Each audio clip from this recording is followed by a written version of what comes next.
حبيبي ده يبقى حالنا، والليالي تهون علينا كل ده.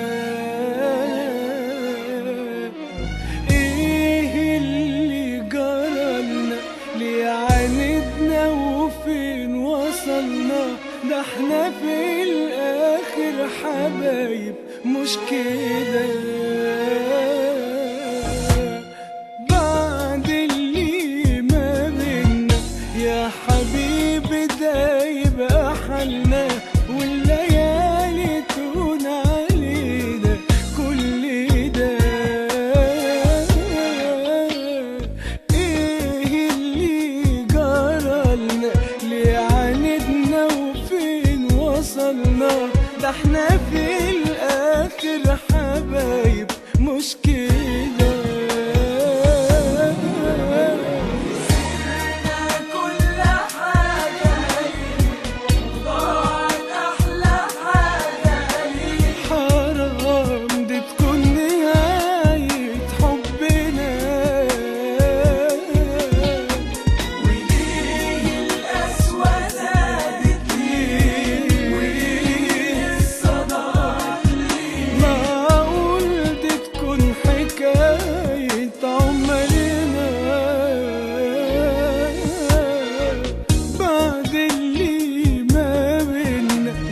حبيبي ده يبقى حالنا، والليالي تهون علينا كل ده.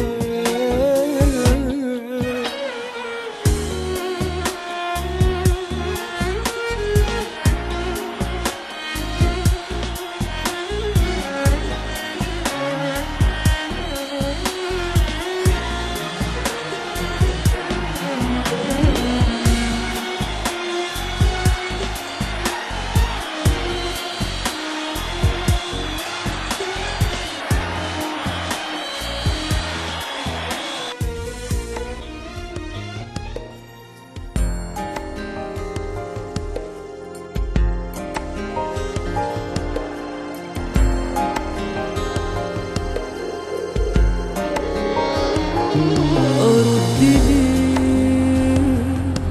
اللي قلته كان كفاية، وأقول لك إيه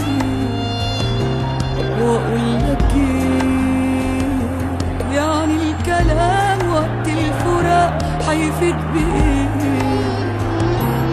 أرد ليه اللي قلته كان كفاية، وأقول لك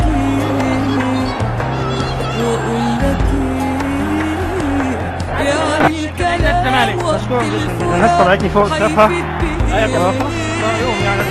ما تقولش حاجة خلاص كفاية، هي دي نهايتك معايا خالص يعني. وانا حزينة على اللي بيحصل بقى لنجم من نجوم مصر بسبب الاعلام الاصفر اللي دمر يعني نجم من نجوم مصر. يعني الاعلام الاصفر، الاقلام السيئة والصفراء اللي الله سبحانه وتعالى اكثر من قلم، اقلامهم كلها صفراء للاسف يدمروا نجوم من نجوم مصر خلقتها يعني قدامها تجد يعني لنهاية تاريخه. يقول له الجمهور اللي حمل له ده الكؤوس وشل ورفع مليون بطولة نادي الزمالك وعيلة إمام، قال له كفاية يا حازم يا إمام.